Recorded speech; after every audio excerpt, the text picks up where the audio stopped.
Do you want a sip or you could just get through it? Yeah. Thank you everyone for being here today. My name is Catherine McDonald and I am a funeral celebrant. I respectfully ask you to place your phones on silent and join us in remembering a wonderful family man here today. This is a sad day, yet a day for remembrance and celebration. Maya Angelou once wrote, "I've learned that people will forget what you said, people will forget what you did, but people will never forget how you made them feel." I've been told that Harold, otherwise known as Harry George Smith, was one of those people who always made people feel loved and welcomed. He was always willing to step up and help others around him. In fact, he cherished those moments. He made everyone feel not just good, but important and valued. Today we will remember him for the man that he was, the incredible life that he led, and the impact he had on others. I will now ask Harry's daughter Tempest to join me here to read a short poem which perfectly captures the way Harry would want us to feel about his passing, and then return to the natural world he loved so deeply. Thank you, Tempest. This poem reflects Harry's sentiment towards life and attitude towards death.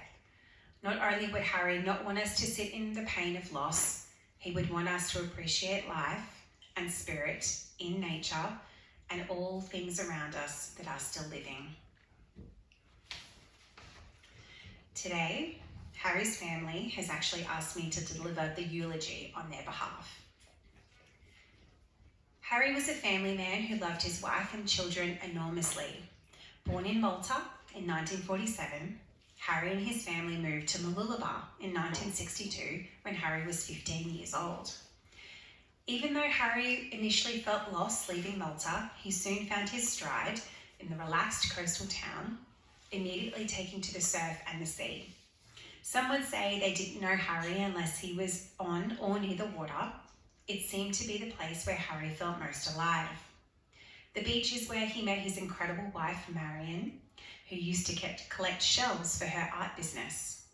Harry would see her combing the shores every day, looking around for the perfect shell. One day, Harry finally got the courage to approach her and pretend to pick up the most beautiful shell she had ever seen. Many years later, Harry would finally tell her that he had bought it from the local shop and planted it there for her to find. Harry tragically lost his beautiful wife Marion just 5 years ago. This loss had a huge impact on Harry. The love of his life was suddenly not by his side. But he remained strong for his children and grandchildren. He talked about Marion often, ensuring no memories were lost. In him, his wife Marion lived on. Harry had a beautiful and loving family who he cherished every day. Harry had 4 children, 1 daughter Tempest, and 3 sons, Adrian, Christian, and Eric. In addition to his children, he also had 4 wild and wonderful grandchildren, Zale, Dylan, Kai, and Fletcher. Whilst I know everyone of Harry's children and grandchildren are in shock and mourning for their loss, they should take comfort in the enormous love Harry had for all of you and recall fondly the moments that you shared with him. Now, I have been told that as much as Harry loved his family, and he truly did, Harry also had another love in life, and that was his love for deep sea fishing.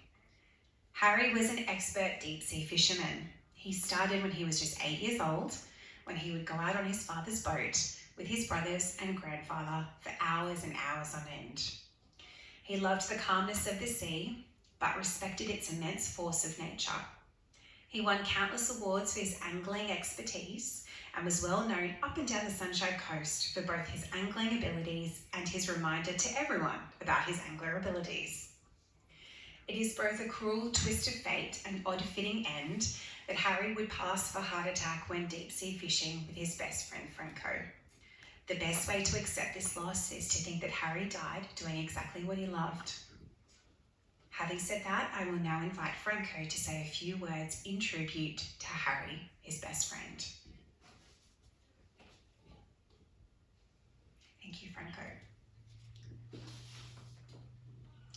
We gather to mourn the passing of Harry and pay tribute to his life.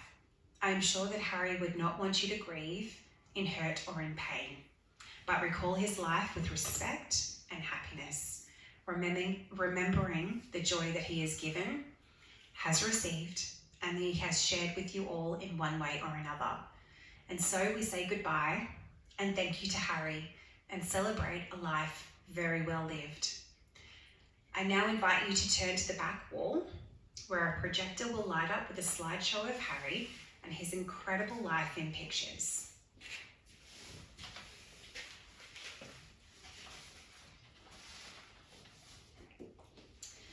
While the body of Harry will leave us now, we will still keep alive in our hearts the joyful memories of a dear family member and friend. Please stand as I say the following words of the committal. We don't know why Harry left so early. We thought he should have been there for longer. Harry's life goes on, and his legacy is seen in the faces of his children and grandchildren. This time of physical parting is going to be the most difficult time of all. Now we say our last goodbye to Harry. Do not feel the grief of his death, but also feel gratitude for his life and the special privilege of sharing it with him. Lovingly and tenderly, we return his body to the elements from which it came. We are glad that Harry lived. We are glad that we saw his face and felt the pressure of his hand. We cherish the memory of his family life, his place in history. We cherish his friendship and most of all, his love. As the music plays, feel free to come forward and place a flower as you say goodbye.